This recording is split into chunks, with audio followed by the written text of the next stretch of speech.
Намираме се в пекарна Наслада в Енфилд. Това е вътре в техния магазин. Секцията, където има солети, царевични пръчици, сокове. Тук по принцип е витрината, където стои готвената храна, която днес е свършила. Тук е самата им каса. Имаме секцията с различни закуски, банички, митове, принцеси, други закуски. Така също има доста колбаси, други продукти също.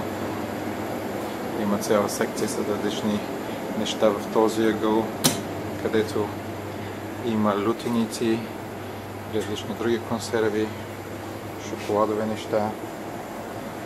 Това е една друга витрина с български храни,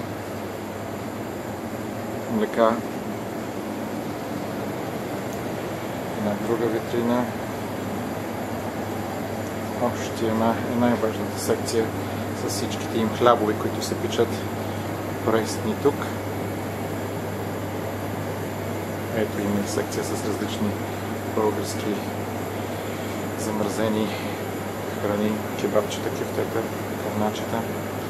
Това е всичко общото.